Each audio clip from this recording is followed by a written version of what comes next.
والسلام على سيد الأنبياء وأشرف المرسلين وعلى آله وصحبه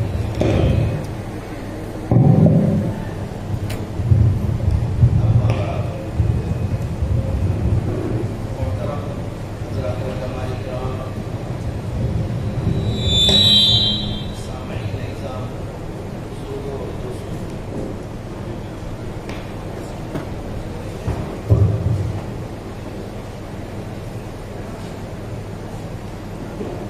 آج کا یہ اجلاس بہت ہی اہمیت کا حامل ہے، جس میں ہمارے اپنے ان مسائل کے حل کے لیے ایک راہ عمل تجویز کرنے کی کوشش ہو رہی ہے۔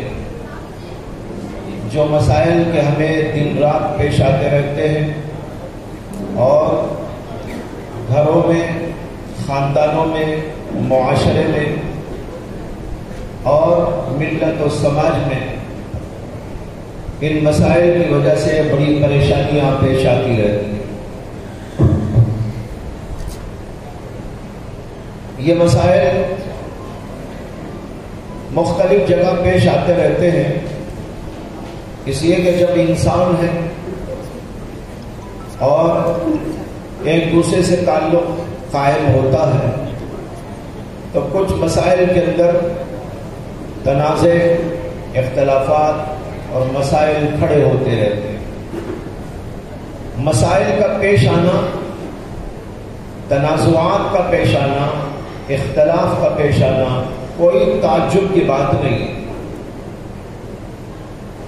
لیکن اسی کے ساتھ ہم سب کو یہ سمجھنے کی ضرورت ہے کہ ہر مسئلے کا حل بھی موجود ہے۔ حل کی تلاش میں، جستجو میں ہمیں قرآن اور حدیث اور سیرت طیبہ اور سیرت صحابہ اور ہمارے اسلاف اور بزرگوں کی سیرت کو سامنے رکھنا ضروری ہے۔ اللہ نے انسان کو بنایا تو انسان کے ساتھ مسائل بھی کھڑے ہوئے ہیں، اور ان مسائل ہی کی وجہ سے انسان ترقی بھی پاتا ہے، لیکن ہر مسئلے کا اللہ نے حل رکھا، اسی لیے اللہ نے اپنی شریعت مقدسہ نازل فرمائی، حضرات انبیاء اکرام علیہ السلام کے ذریعے، اور اخیر میں ہمارے نبی حضرت محمد عربی سرور عالم صلی اللہ علیہ وسلم تشریف لائے، اور آپ نے ایک پاکیزہ شریعت عطا فرمائی۔ پہلے تو ہمیں حکم دیا گیا کہ تم کو زندگی اس طرح کرنا ہے، اپنی معاشرت کو اس طرح قائم کرنا ہے، نکاح ایسا کرنا ہے، جب مسئلے پیش آئیں تو ان مسائل کو حل کس طرح کرنا ہے۔ شریعت نے تمام احکامات بڑی تفصیل کے ساتھ ہم کو سکھائے اور بتائے، اور ہمارے نبی علیہ السلام نے اپنی سیرت طیبہ سے اور اپنی زندگی کے احوال سے ان ساری چیزوں کو ایک عملی نمونہ بنا کر پیش کیا، اور اسی کو اگر ہم فالو کریں اور اس کے پیچھے چلیں تو ہمارے لیے اس کے اندر راحت ہے، اس کے اندر عزت ہے، اس کے اندر ہمارے لیے عافیت ہے، اور سب سے بڑی بات یہ ہے کہ ہم اللہ کو راضی کرنے والے بنیں گے۔ لیکن دیکھنے میں یہ آتا ہے کہ لوگ شریعت کو ایک طرف رکھ دیتے ہیں، من مانی کرتے ہیں، اور مسائل جب کھڑے ہوتے ہیں تو پریشان ہوتے ہیں اور دوسروں کو بھی پریشان کرتے ہیں، جبکہ ہمارے پاس ایک بہترین شریعت موجود ہے۔ دنیا کی کسی قوم کے پاس وہ اصول نہیں ہے، وہ ضوابط نہیں ہے، وہ شرائط نہیں ہے، وہ قیود نہیں ہے، وہ احکام نہیں ہے، وہ طرز و انداز نہیں ہے جو ہم کو عطا کیا گیا۔ لیکن سب کچھ ہمارے پاس ہونے کے باوجود آج مسلم قوم ان چیزوں سے دور ہے، اور اسی دوری اور بعد کی وجہ سے پریشانیوں میں گرفتار ہے۔ اس لیے اس وقت ضرورت اس بات کی ہے کہ ہم جو مسائل بھی ہمارے پیش آئے اسے قرآن و حدیث کے مطابق حل کرنے کے لیے کوششیں کریں اور اس کے لیے راہ عمل تجویز کریں. دیکھیے نکاح کا مسئلہ ہے، ہر جگہ پیش آتا ہے اور پیش آنا ہی ہے. نکاح کیا جاتا ہے، لیکن نکاح کس طرح کرنا چاہیے، اور پھر نکاح کے بعد میاں اور بیوی کس طرح رہنا چاہیے، شریعت نے سب کچھ ہم کو سمجھا دیا اور بتا دیا. اور سیرت نبوی نے ایک عملی اور جامع عملی نمونہ ہمارے سامنے پیش کر دیا. لیکن اس سے ہم لوگ دور ہو گئے اور کئی مسائل الٹے سیدھے نکاح کے سلسلے میں پیش آتے ہیں. سب سے پہلے تو یہ ڈوری، جہیز، جوڑا، اس کی لعنت میں ہم لوگ گرفتار ہو گئے. نکاح کو شریعت نے بڑا آسان بنایا تھا، بڑا پاکیزہ اس کو رخ دیا تھا. یہاں تک کہ علماء نے لکھا ہے کہ نکاح ایک عبادت ہے، نکاح کو عبادت کا درجہ دیا گیا ہے.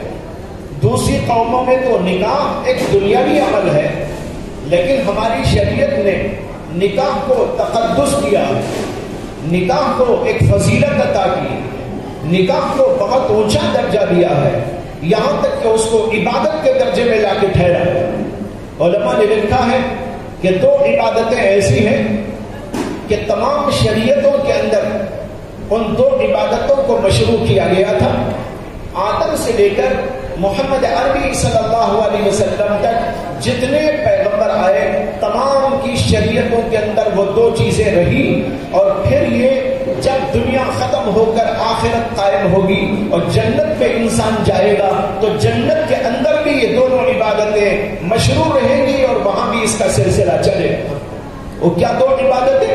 کہتے ایک عبادت ایمان کی عبادت، دوسری عبادت نکاح کی عبادت. یہ دو عبادتیں تمام شریعتوں میں رہی، اور جب انسان جنت میں جائے گا وہاں بھی ایمان کے ساتھ میں رہے گا. ایسا تھوڑا ہی ہے کہ دنیا میں ایماندار رہے گا وہاں ایماندار نہیں رہے گا، ایماندار نہیں رہے گا تو جنت میں کیسے داخل ہوگا. تو ایمان وہاں بھی ہمارے ساتھ جائے گا، اور پھر وہاں پر یہ عبادت بھی رہے گی جس کو نکاح کہتے ہیں کہ نکاح وہاں کیا جائے گا، حوروں سے نکاح ہوگا، اپنی بیویوں سے نکاح ہوگا. یہ سلسلہ آخرت کے اندر جنت کے اندر بھی قائم و دائم رہے گا. معلوم ہوا کہ اس کو اللہ نے ایک عبادت کا درجہ دیا، اتنا تقدس اس کو دیا، لیکن ہم نے اس کے تقدس کو پامال کر دیا اور اپنے طور پر اس کے اندر کچھ ایسی چیزیں جاری کر دی اور اس کے اندر داخل کر دی جس سے کہ اس کی حیثیت گھٹتی چلی گئی. جیسے میں نے کہا کہ ڈوری کا قصہ، جہیز کی لعنت، اس کو نکاح کے ساتھ میں جوڑ دیا گیا. نکاح کو سادہ بنایا گیا تھا، آسان بنایا گیا تھا تاکہ دنیا کے اندر زنا کو فروغ نہ ہو، برائیوں کو فروغ نہ ہو، شہوت پرستی کو فروغ نہ ہو، بلکہ اس کے لیے صحیح راستہ انسانوں کو دکھایا گیا. وہ انسانوں کو جو راستہ دکھایا گیا وہ ہے نکاح کا راستہ. زنا کے دروازے اسی وقت میں بند ہوتے ہیں اور تنگ ہوتے ہیں جبکہ نکاح کو آسان کیا جائے گا. لیکن ہم لوگوں نے کیا کیا؟ دوسروں کی دیکھا دیکھی نکاح کو مشکل بنا دیا. اس کے اندر بہت سارے چونچلے ہم نے داخل کر دیے، ڈوری کو اس کے اندر داخل کر دیا، جہیز کی لعنت کو اس کے اندر داخل کر دیا، اور پھر جو ہے مختلف قسم کی رسموں کو اس کے اندر داخل کر دیا، بڑی بڑی دعوتوں کو داخل کر دیا، بہترین ٹوٹے جات چھاپنے اور اس کو تقسیم کرنے کا ایک سلسلہ جاری کر دیا. غرض یہ کہ نکاح کو جتنا مشکل ہم بنا سکتے ہیں اس کو مشکل بنانے کی کوشش کی. نتیجہ یہ ہوا اور ہو رہا ہے کہ بہت سارے نکاح جو آسانی سے حل ہو سکتے تھے وہ مشکلات کی وجہ سے وہیں پر رکے ہوئے ہیں، اور پھر ڈوری کی وجہ سے بڑے بڑے مسائل پیش آ رہے ہیں.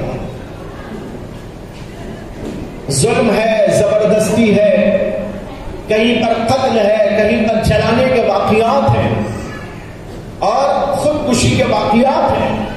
جو ابھی واقعہ پیش آیا اور ہنگامہ ہو رہا ہے یہ ایک واقعہ نہیں ہے، میڈیا نے اس کو اچھالا، لیکن اگر ہم دیکھیں تو بہت سارے واقعات پیش آتے رہتے ہیں. جلانے کے واقعات واقعات ہیں، دھمکی دینے کے واقعات ہیں، پریشان کرنے کے واقعات ہیں، اور میکا بھیج دینے کے واقعات ہیں، ظلم زبردستی کے واقعات ہیں. یہ واقعات جگہ جگہ پیش آ رہے ہیں. ہم نے اس کو جوڑ دیا اس کے ساتھ اور معاشرہ اس کے اوپر راضی ہو گیا. یاد رکھنا چاہیے جب کسی بدعت، جب کسی گمراہی، جب کسی ظلم، جب کسی برائی کو معاشرہ برداشت کرنا شروع کر دیتا ہے تو پھر وہیں سے پورے معاشرے کے اندر خرابی داخل ہو جاتی ہے.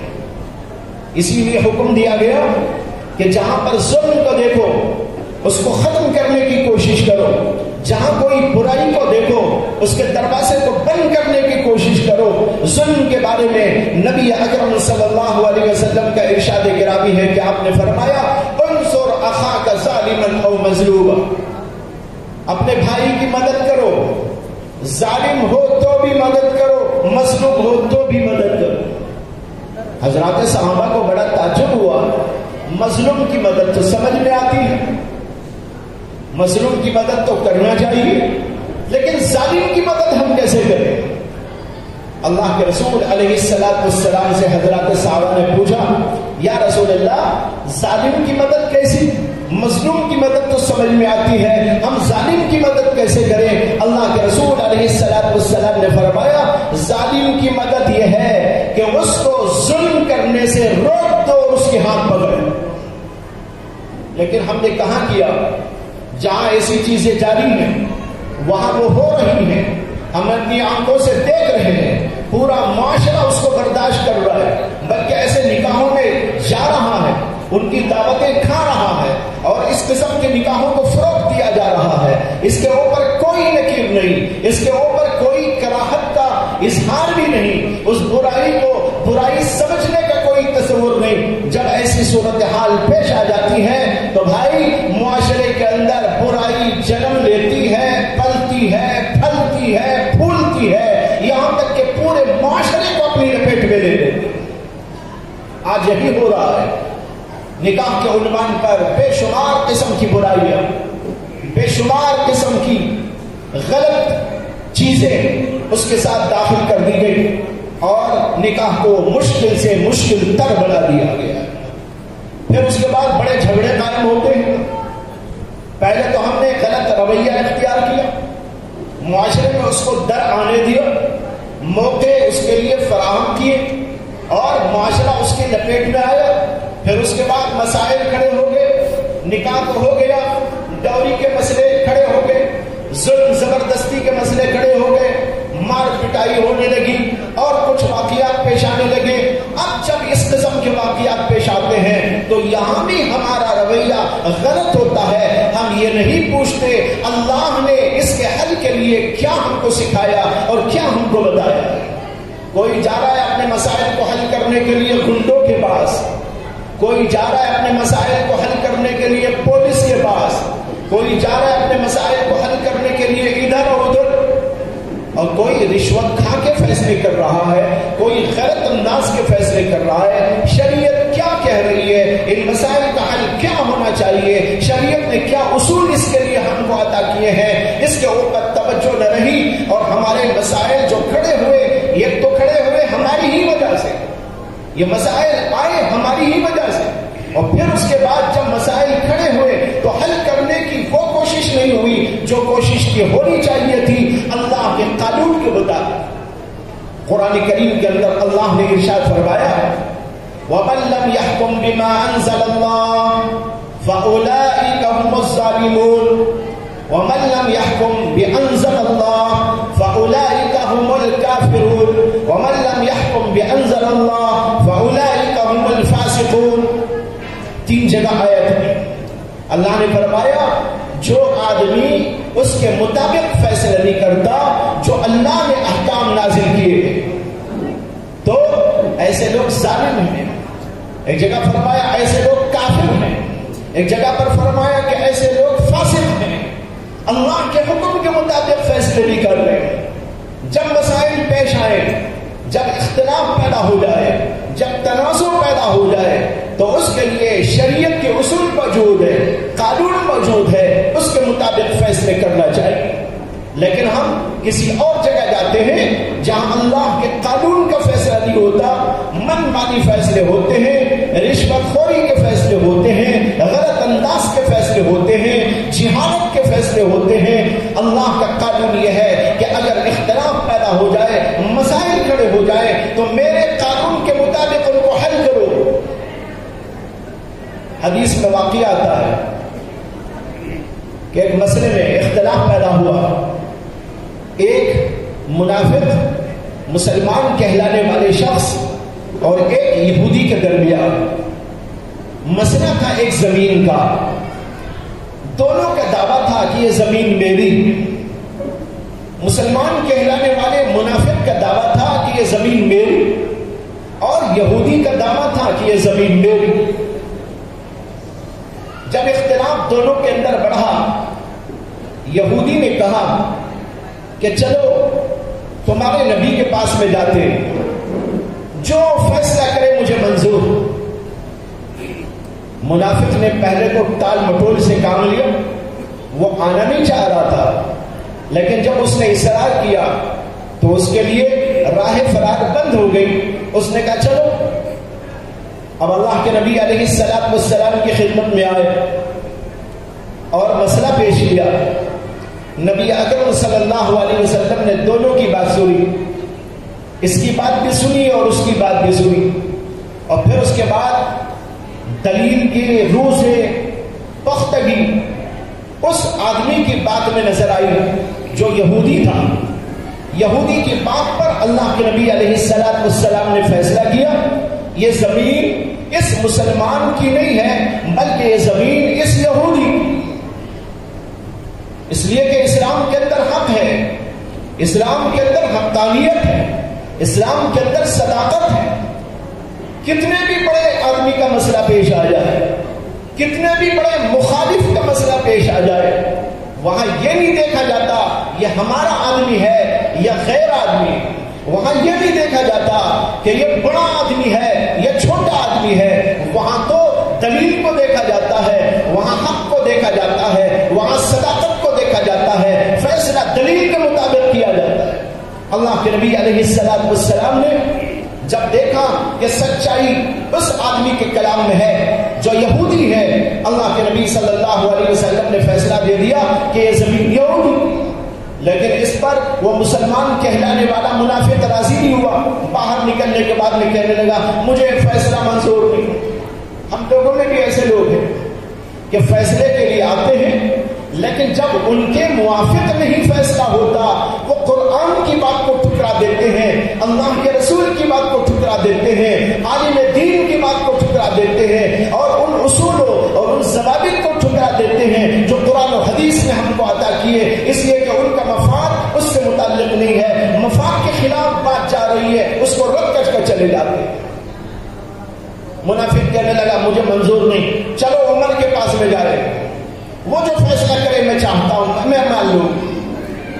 اس نے کہا بہت اچھا، مجھے اس میں بھی کوئی اعتراض نہیں ہے، اگر تم اپنے نبی کی بات نہیں مانتے تو چلو حضرت عمر کی بات کو میں تسلیم کرنے کے لیے تیار ہوں۔ چنانچہ حضرت عمر رضی اللہ تعالیٰ عنہ کی خدمت میں گئے اور جا کر مسئلہ پیش کیا۔ حضرت عمر نے کہا کہ مسئلہ کیا ہے؟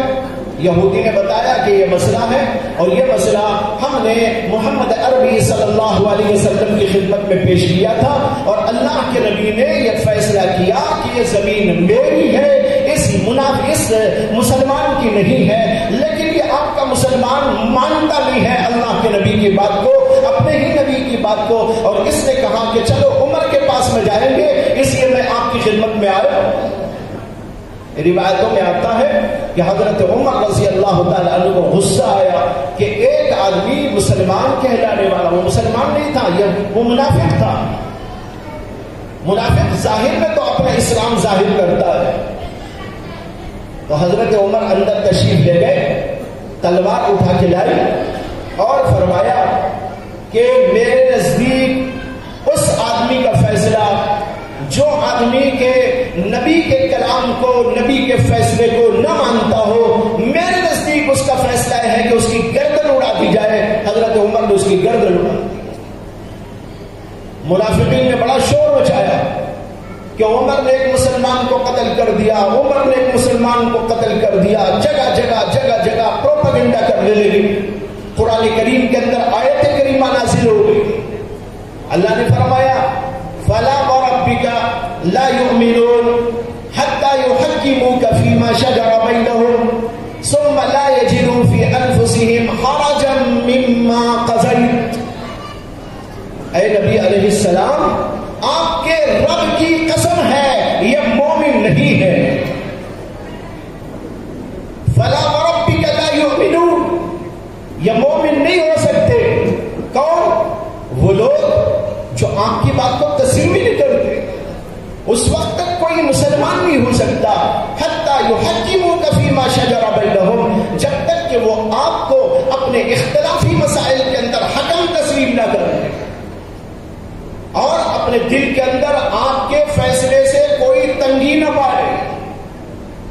اللہ کے نبی فیصلہ دے اور ایک آدمی کہے مجھے فیصلہ منظور نہیں، اور کہنے لگے اللہ کے نبی کی بات مجھے منظور نہیں، اللہ کے قانون کی بات مجھے منظور نہیں، یہ آدمی کیسے مسلمان ہو سکتا ہے؟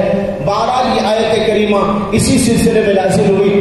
بتانا چاہتا ہوں ہمارے مسائل جب بھی کوئی پیش آئے آپس کے اختلافی، چاہے وہ نکاح کے بارے میں پیش آئے، معاشرتی زندگی کے بارے میں پیش آئے، زمین کے بارے میں پیش آئے، معاملات کے بارے میں پیش آئے، یا کسی اور عنوان کے مسائل ہو، جب بھی کوئی مسائل پیش آئے ان کا حل ہمیں اللہ کے قانون کے مطابق تلاش کرنے کی ضرورت ہے. آج کا یہ اجلاس اسی بات کو آپ حضرات کے سامنے واضح کرنے کے لیے منعقد کیا گیا کہ ہمارے مسائل کا حل اللہ کے قانون میں ہے. ہمارے مسائل کا حل